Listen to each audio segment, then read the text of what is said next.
নমস্কার বন্ধুরা, সংস্কৃত বিদ্যাচর্চা চ্যানেলে আপনাদের সকলকে স্বাগত জানাই।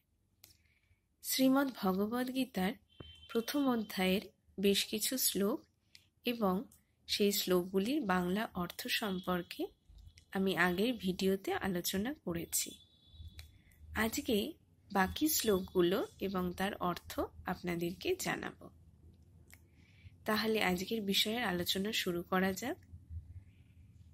আজকে যে শ্লোকটি থেকে শুরু হচ্ছে সেটি 38 নম্বর শ্লোক।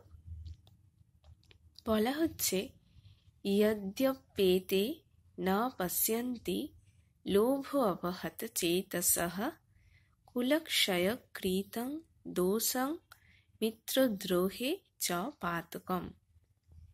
বাংলা অর্থ, বলা হলো, যদিও লোভবশত বিবেক বিবেচনা লুপ্ত হয়ে কুল নাশ করায় যে দোষ এবং মিত্রদের হিংসা করায় যে পাপ স্পর্শ করবে তা লক্ষ্য করছেন না। আমরা গতদিনে 37 নম্বর শ্লোকে দেখেছিলাম যে অর্জুন শ্রীকৃষ্ণকে বলছেন যে ধৃতরাষ্ট্রের আত্মীয়গণকে বধ করার উপযুক্ত তারা নয় এবং সেই আত্মীয়দের যে বধ করবে তাতে তারা কিছুতেই সুখী হবেন না। আজকে এই 38 নম্বর শ্লোকে বলা হলো যে যদিও তারা লোভবশত বিবেক বিবেচনা লুপ্ত হয়েও যদি কুল নাশ করে, তাহলে সেই যে দোষ কুল নাশ করার এবং মিত্রদের হিংসা করার যে পাপ তাদের যে স্পর্শ করবেন সেটা শ্রীকৃষ্ণ লক্ষ্য করছেন না। এরপর বলা হলো পরবর্তী শ্লোক, কথং ন জ্ঞেয়মস্মাভিঃ পাপাদ अस्मान् নিবর্তিতুম কুলক্ষয়কৃতং দোষং প্রপশ্যদ্ভিঃ জনার্দন। বাংলা অর্থ, জনার্দন এখানে শ্রীকৃষ্ণকে বলা হচ্ছে, হে জনার্দন, কুল নাশ করলে যে দোষ হয়, কুলক্ষয়কৃতং দোষং, কুল নাশ করলে যে দোষ হয়, আমরা তা সম্যক রূপে জেনেও কেন পাপ থেকে বিরত হব না। কথং ন জ্ঞেয়মস্মাভিঃ, কেন সবকিছু জেনেও পাপাদ अस्मान् নিবর্তিতুম, পাপ থেকে বিরত হব না। অর্থাৎ অর্জুন শ্রীকৃষ্ণকে বলছেন, হে জনার্দন, কুল নাশ করলে যে দোষ হয় এই কথা আমরা জেনেও কেন আমরা পাপ থেকে বিরত হচ্ছি না, কেন পাপ করছি। এরপর পরবর্তী শ্লোক, কুলক্ষয়ে প্রণশ্যন্তি কুলধর্মাঃ সনাতনাঃ ধর্মে নষ্টে কুলং কৃৎস্নধর্ম অভিভবত্যুত। বাংলা অর্থ, কুল ক্ষয় হলে চিরন্তন যে কুলধর্ম তা নষ্ট হয়ে যায় এবং ধর্মনাশ হলে যারা বেঁচে থাকে তাদের সমস্ত কুলকে অধর্ম গ্রাস করে। কুলক্ষয়ে প্রণশ্যন্তি কুলধর্মাঃ সনাতনঃ সনাতনাঃ ধর্মে নষ্টে কুলং, মানে ধর্ম নষ্ট হলেও কৃৎস্ন ধর্ম অভিভবত্যুত, তাদের সমস্ত কুলকে অধর্ম গ্রাস করে। অর্থাৎ কুল ক্ষয় না হলেও চিরন্তন যে কুলধর্ম তা নষ্ট হয়ে যায় এবং ধর্মনাশ হলে সমস্ত কুলকে অধর্ম গ্রাস করে।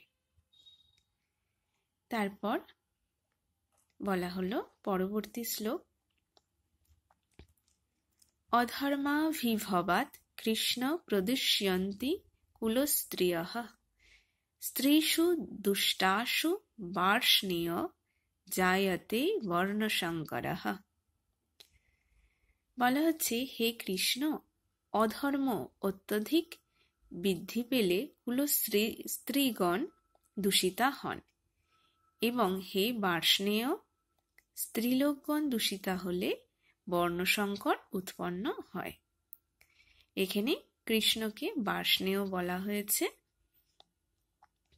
বলা হয়েছে হে কৃষ্ণ, অধর্ম যদি অত্যাধিক বৃদ্ধি পায় তাহলে কুলস্ত্রীগণ দূষিতা হন।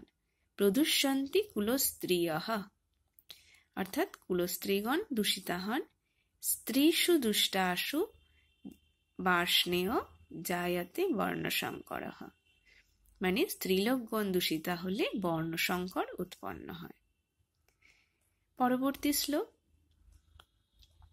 বলা হলো শঙ্কর নরকাইব কুলঘ্নানাং কুলস্য চ পতন্তি পিতর হ্যেষাং লুপ্তপিণ্ডদক ক্রিয়াঃ। বাংলা অর্থ, বর্ণসংকর কুলঘাতকদের এবং কুলকে নরকে নিয়ে যায়। অর্থাৎ প্রথমেই যে বলা হয়েছে স্ত্রীলোকগণ দূষিত হলে বর্ণসংকর উৎপন্ন হয়, আর এই বর্ণসংকর উৎপন্ন হলে কি হয় না, বর্ণসংকর কুলঘাতকদের এবং কুলকে নরকে নিয়ে যায়। শঙ্কর নরকাইব কুলঘ্নানাং কুলস্য চ, কুলকে এবং কুলঘাতকদের বর্ণসংকর নরকে নিয়ে যায়। পতন্তি পিতর ঝেষাং লুপ্তপিণ্ডদক ক্রিয়াঃ, শ্রাদ্ধ এবং তর্পণের অভাবে এই কুলঘাতকদের পিতৃকুল তাদের স্থান থেকে চ্যুত হয়। সুতরাং এই সমস্ত কথা অর্জুন শ্রীকৃষ্ণকে বলছেন যে শ্রাদ্ধ এবং তর্পণের অভাবে এই কুলঘাতকদের পিতৃকুল তাদের স্থান থেকে চ্যুত হন। আজকের বিষয়ের আলোচনা তাহলে এই পর্যন্ত। আবার পরের দিন আমি বাকি শ্লোকগুলোর অর্থ আপনাদেরকে জানাব। আজ তাহলে এই পর্যন্ত।